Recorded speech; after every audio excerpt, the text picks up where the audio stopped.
Alright everyone, I wanted to say thank you to the sponsor for this video series from Michigan, HolyRedeemerBurton.org Parishioners Coalition. These are the folks who covered the cost of today's videos, and I want to say thank you.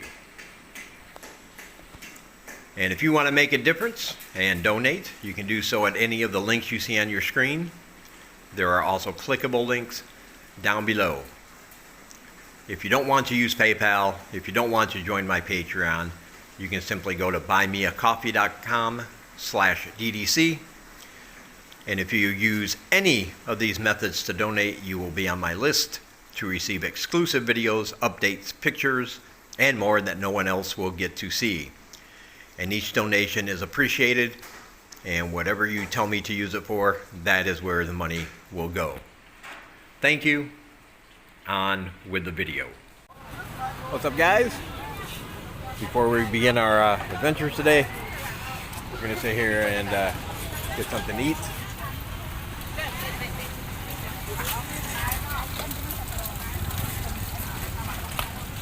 Yeah, fried stuff. Hey.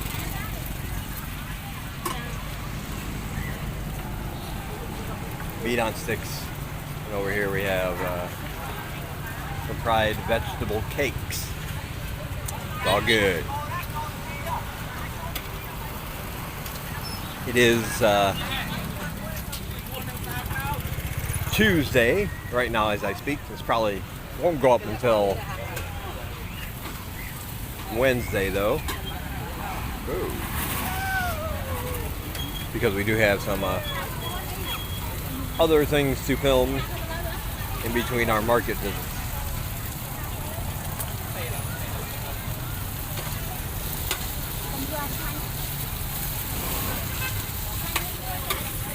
It smelled a little too good to pass up, and if you're going to a market like Salu, as noted before, it is big and sprawling, noisy and congested at times. All the things I like about a market. But if you're going to go on a full stomach.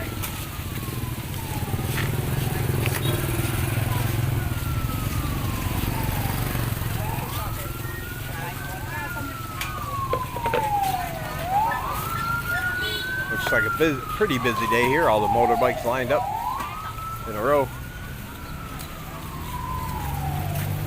And it looks like we don't have to worry about rain. Alright, we're going to sit here and get our grub on. Sangla's already eating. What did you get?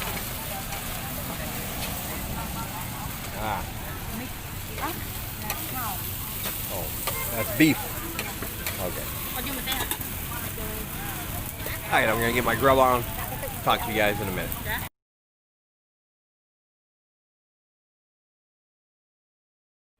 Alright, that was a delicious bowl, man. They had the little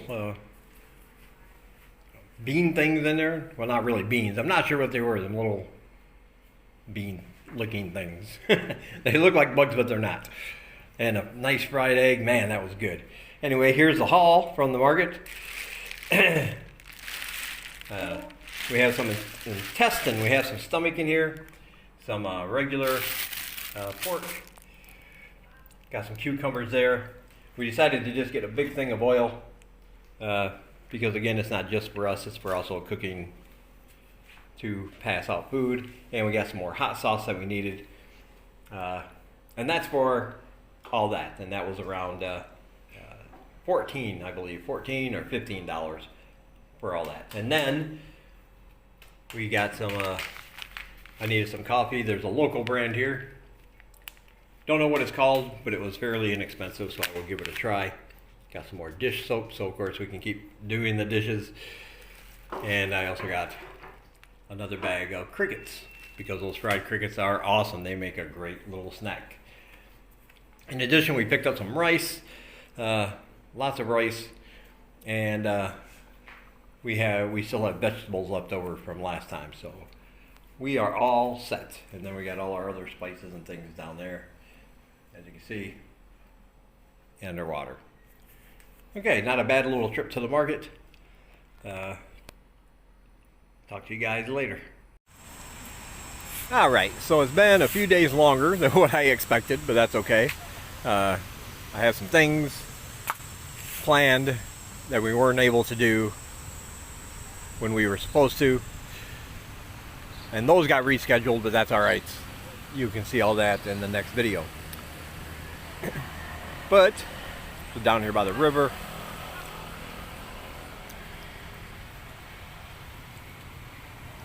very nice down here, shady. Somebody asked me if I know when the schools are going to reopen. They're considering Cambodia as a place to come and teach. And it's still a good choice. If that's your option, if you're coming over here to teach, it's still a good option. But you know, because of this whole virus thing, a lot of things have changed, and some things are left in uncertainty. And while they will eventually open up the schools again, there is no official word on when that's going to happen. Now, I have heard different dates being talked about by different people, but those are just rumors at this point. There's really nothing official. I know there will be some schools that probably won't be able to reopen financially. A lot of the schools right now are doing their online classes and discounting the tuition for the students during this time until they get back inside the classroom. But no word yet on when that's going to be. I know a lot of teachers did head back to their home countries when this whole thing broke a few months ago. We wanted to be back with their family and friends. As the seriousness of the situation increased and travel restrictions were announced, a lot of people took that time to just go back home. So I think, and this is my opinion of course, that when the schools do reopen, there will probably be a lot of openings because of all the teachers that have left, and that has opened up vacancies in some of these schools. Again, the best way to get a job here is to be on the ground, go from school to school with your CV packet, and get as many interviews as you can. There are some schools that you could start looking at online, I suppose, and email your CV and cover letter and TEFL certificate. But those are few and far between that will actually hire someone before they even arrive in the country. They like to do things face to face here, in person. And you know, a lot of times you'll email your stuff to schools and they might never get back to you, never respond to you, simply because they don't check their emails, or they forget, they get lost in the internet world, I guess you could say. So yeah, that's still the best bet here, to be on the ground and go from school to school.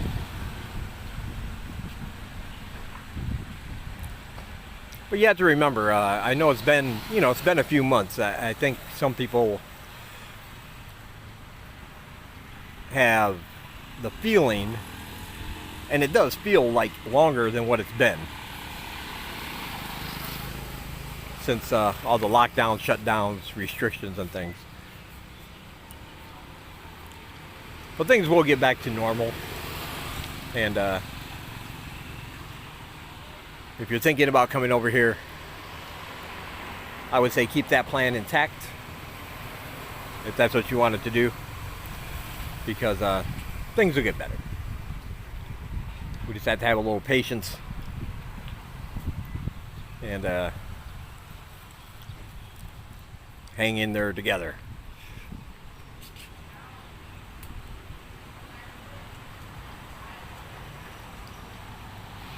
I do have another online class This is of the half-hour variety from 9 to 9:30 at night, so I'm happy about that.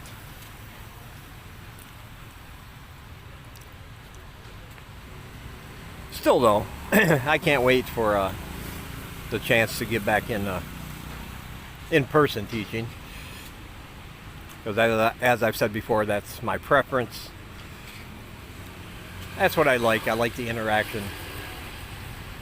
I like being able to actually see them do the work in person without having to worry about camera glitches, lag, or getting disconnected or anything like that. It makes things a lot easier. And it's good exercise because I get to stand up for the whole hour. It's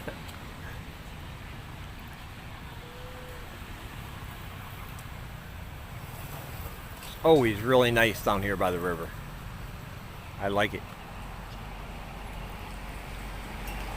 Especially when there's a breeze. The only thing I don't like is when the ants attack your feet like they are now.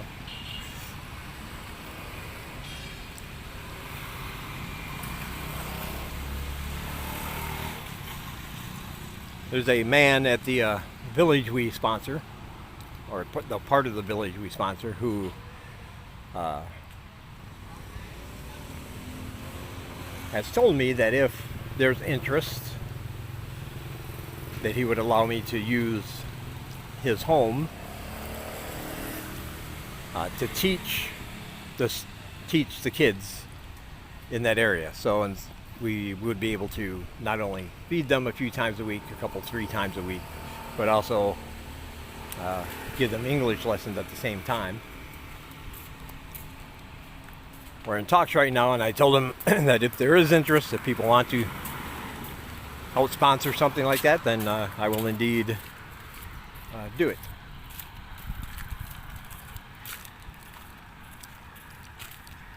Feeding their bodies and their minds.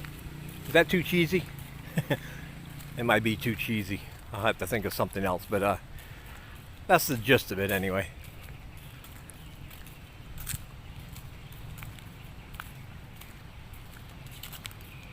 The thing that always strikes me as funny is that a lot of times back in the West, in America, we blame, the poverty for part of the reason why crime rates spike in certain areas, certain towns and cities and areas. And that is true. That does have something to do with it. Nice old fishing boat there. But here, when you in a place like this where you see poverty everywhere, it's kind of strange because you don't see that same kind of violence or crime rate.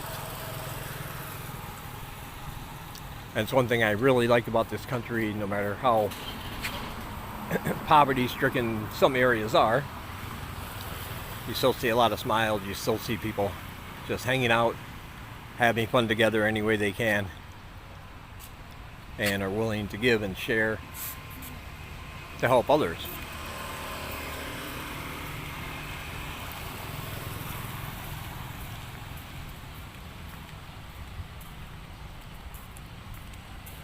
So that is always pretty cool.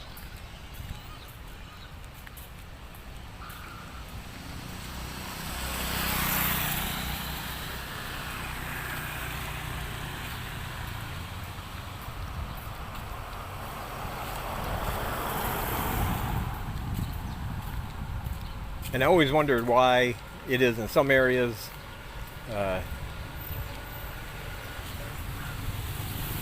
poverty seems to bring out the worst in people, and then in other parts of the world that doesn't seem to be the case. Interesting from a sociological standpoint, I guess.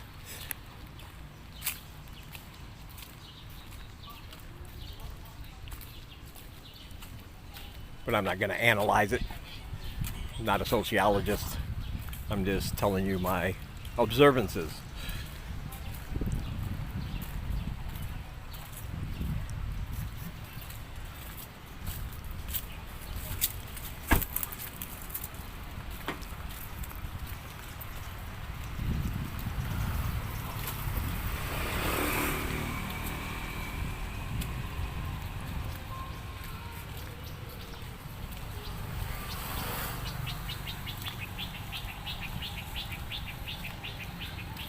Now, I really wish my plans hadn't fallen through what I was going to put in the rest of this video, because I really had no idea for another topic. I was kind of set on that one, but it's just the way things are. But in the coming days, you're going to meet some very outstanding people,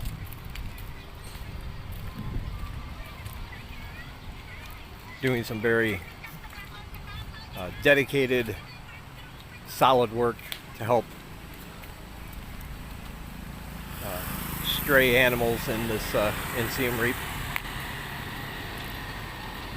And there has been interest from people for that aspect of our humanitarian series.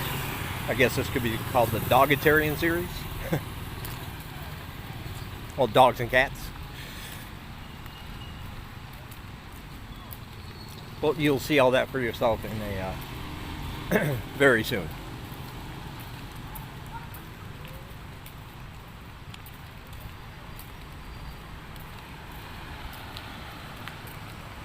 So I do apologize if this video isn't anything special, but I didn't have a plan. Sometimes plans go awry, and I guess just the way it is.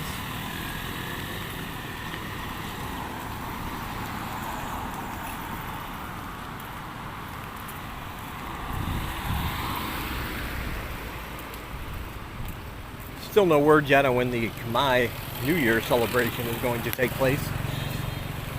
That was, of course, in April and got postponed.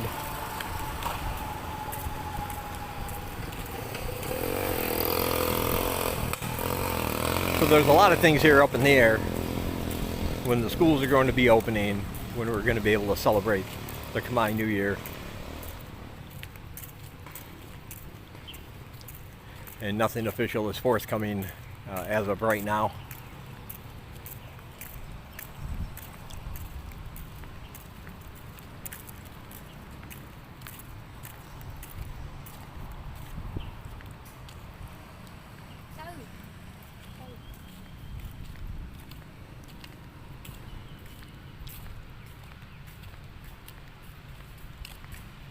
So like always, if you guys have any questions about anything, and if I can answer, leave a comment below, let me know.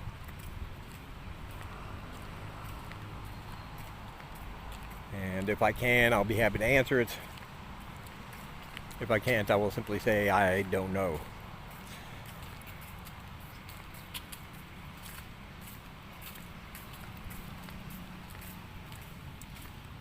I do know people have started coming back or coming to visit Cambodia since they reopened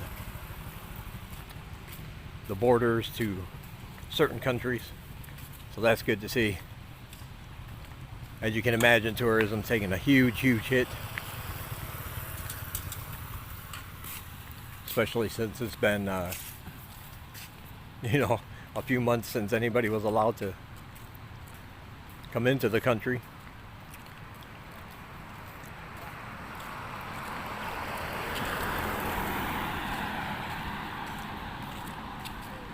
So it's good to see planes arriving with people.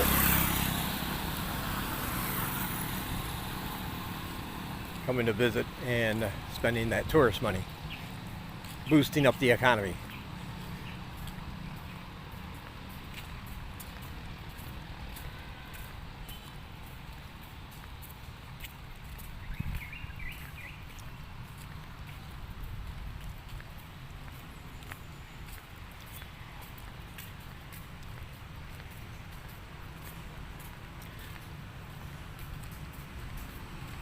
Alright, if I think of anything else, I will add it to the end of this video, but for right now, remember to check out all my links down below. If you want to donate through PayPal, join my Patreon or buymeacoffee.com. It's very much appreciated. We can always use your help.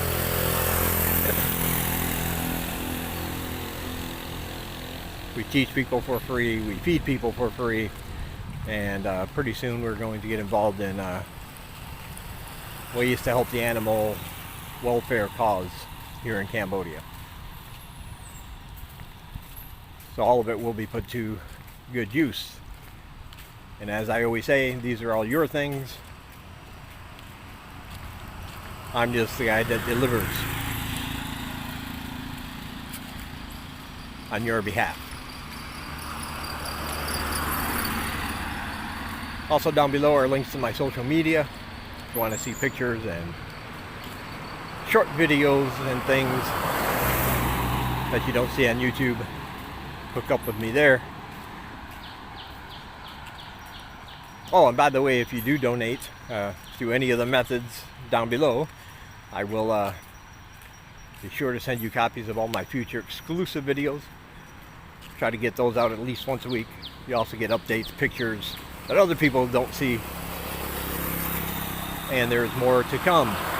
Plus, I'll send you a copy of my latest book as a way to say thank you. There are other channels in Cambodia you might want to check out. They're vlogging, doing a great job showing you different parts of the country. Those are listed down below and you should check those out. All right.